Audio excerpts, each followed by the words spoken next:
তো হয়ে গেছে। এবার চিকেনটা দিয়ে আমি এবার ম্যারিনেটটা করব বলছি, চিকেনটা এখন আমি কষাবো, বুঝলে। আর এই হয়ে গেছে আমার বেরেস্তা ভাজা, বেরেস্তাটাও ভেজে নিয়েছি। আর এখানে আমার চিকেনটা দই দিয়ে যেহেতু মাখানো আছে, বেশিক্ষণ অসুবিধা হবে না, বেশিক্ষণ লাগবে না। একটু ঢাকা দিয়ে রাখলে, আমি হাঁড়ি ঢাকাটা দিয়ে এনে ঢাকা দিয়ে রাখছি, এক্ষুনি দেখবে খুব সুন্দর একটা সেদ্ধ হয়ে গেছে। এটা মিন্ট লিভসটা, এই কাঁচা লঙ্কাটা চিড়ে নিয়েছি। আর মিন্ট লিভসটা এবার ধুয়ে নেবো দুটোকে, বুঝলে, ধুয়ে এনে রাখি। চালটা কিন্তু আমি জাস্ট হাফ ডানই করবো, মানে নট 75%, 80%, জাস্ট একটু গরম হবে, আমি বন্ধ করে দেবো। ঢাকা দিয়ে রাখছি, দেখি কী অবস্থা। জমে তো ক্ষীর হচ্ছে, নিজেই বলছি জমে ক্ষীর, বলো আর কম। এই দেখো মাংস কত তাড়াতাড়ি গলছে, কেন? আমি এটাকে ম্যারিনেট করে রেখেছি। বিভিন্ন রকমভাবে বিরিয়ানি বানাই, যতটা সম্ভব ইজি এক্সেসে বানাবার চেষ্টা করি, যাতে সবসময় বানাতে পারি, কেন বিরিয়ানি সকলের প্রিয় একটি খাবার। তবে আজকে ফরে চেঞ্জ, আমি ওর মধ্যে আলু ছাড়া বানাচ্ছি। ওকে, তো বিরিয়ানির এটা চিকেনটা এর বেশি আমি গলতে দেবো না, বুঝলে তো, আমি তো একটু অন্যভাবে বানাই। এবার চিকেনটা আমি তুলে নেব, বুঝলে, এখান থেকে প্রত্যেকটা জুস থেকে তুলে একটা যে কোনো পাত্রে নিয়ে নেবে। আমার হাতের সামনে এটা আছে বলে আমি এটা নিলাম, তোমাদের এটা নিতে হবে কোনো ব্যাপার নেই। যে কোনো জায়গায় চিকেনটা বেশি গলতে দেবে না, বুঝলে, তুলে নেবে যাতে এরম গোটা গোটা থাকে। পুরো চিকেনটা আমি তুলে নিলাম এখানে হাফ ডান করে। আর এখানে পড়ে আছে গ্রেভি আছে, ঠিক আছে। বলেছি তোমাদের পরে চেঞ্জ, আজকে আমি এর মধ্যে দিচ্ছি না, তোমার কী দিচ্ছি না বললাম, আলু দিচ্ছি না। এইবার আমি কি করব, রাইসটা এর মধ্যে দেবো। একদম হাফ ডান করেছি, এখান থেকে তুলে আমি এই চালের মধ্যে প্রথমে আমি এই হাফ ডান রাইসটাকে প্রথমে বসাবো, বুঝলে। যেরকমভাবে আমি করি, আমি অনেক রকমভাবে তোমাদের ভিডিও করে দেখিয়েছি, এইটা আমি একরকমভাবে করি। এটা দেখো, এটা কিন্তু বড় বড় রেস্টুরেন্টে দেখি ওরা এই প্রসেসেই করে। এবার দেখো এরপর কি করব, এরপর আমি আগে চিকেনগুলো সাজাবো এরকম। এখানে আমি আগে প্রথমে চিকেন, এগ যেটা দিয়ে দেবে। ওকে বাবা, দাঁড়াও, একটুখানি গরম আছে তো, ধরতে অসুবিধা হচ্ছে। দিয়ে দেবো, দু সেটে করব তো, মানে দুটো ভাগ করব, তো এখানে প্রথমে কিছু দিয়ে দিই। চলো আরেকটা লেগ এর মধ্যে দিয়ে দিলাম, রইল।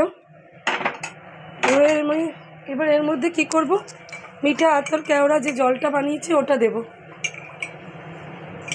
এরমভাবে করবে না, খুব টেস্ট হবে। আর চালগুলো একদম গোটা গোটা থাকবে। দিলাম, দিয়ে কি দেবো, বিরিয়ানি মশলা, যেটা আমি বাড়িতে বানিয়েছি। ওকে, এইটা দেব। এই বিরিয়ানি মশলা আমি কোনোভাবেই বাজার থেকে কিনে ইউজ করি না, তোমরাও চাইলে আমি তোমাদের রেসিপিটা দিয়ে দেব।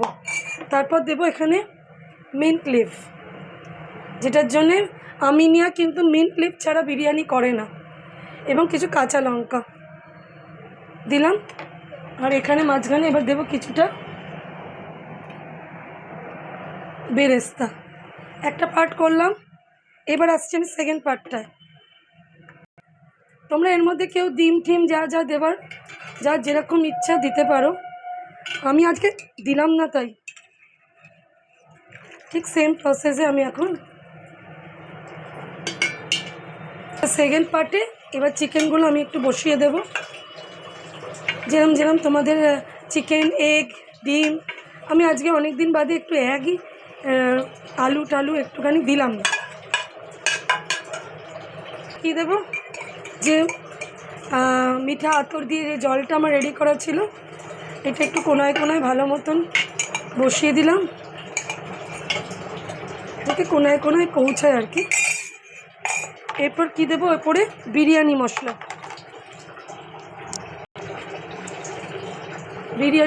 দেবো। এবার ব্যাস, এর বেশি আর লাগবে না। এ মশলা বাড়িতে বানানো তো এর টেস্টই আলাদা।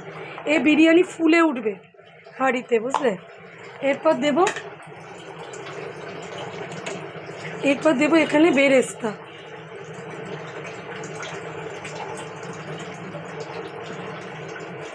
এটুকু বেরেস্তা থাক, আমি গিলাম এটা আনিয়েছি, এটা করব। আর ওপরে দেবো মিন্ট লিফ আর কাঁচা লঙ্কা। দেখো কাঁচা লঙ্কাও আছে, মিন্ট লিফ আর কাঁচা লঙ্কাটা ছড়িয়ে দিলাম।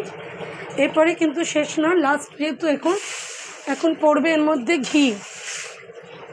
ঘিটা চামচে করে দেবো, নাহলে সব জায়গায় যাবে না। এবার যাবে এর মধ্যে ঘি না দিলে বিরিয়ানি ভালো লাগবে না। একটু দাঁড়াও, আমি তোমাদের লাস্ট ফিনিশিং এখনও হয়নি। বিরিয়ানিটা ঘিটা দেওয়ার পর না একটুখানি চুবিয়ে ঘিটা মাখিয়ে নেবে, দিয়ে তারপর পুরোটা মুছবো ভালো মতন। এখানে গ্যাসটা অফ করে দিয়েছি, এইখানে আমি আরেকটা তাওয়া তাপতে দিয়ে দিয়েছি, দেখো এই সাইডে। এবার এটাকে আমি ঢেকে দেবো, দিয়ে এটাকে তুলে ডাইরেক্ট কোনোদিন বিরিয়ানি দেবে না, এই যে তাওয়ার ওপর ছোট আছে দিয়ে। আগে মানুষ কি করতো, যে একটু সাইডে ওই এঁঠে দিয়ে দিত, তো বলো কী নাম, আটা মেখে। আমি দিলাম না, আমি এরমভাবেই এবার রেখে দেবো হাফ অ্যান আওয়ার। বিরিয়ানি যখন খুলবো অবশ্যই ভিডিও করে তোমাদের সাথে শেয়ার করব। পুরো ভিডিওটা দেখে অবশ্যই একটা লাইক কমেন্ট শেয়ার করো। আমি অনেক রকমভাবে করি, তার মধ্যে এটা একরকম। টাটা বন্ধুরা।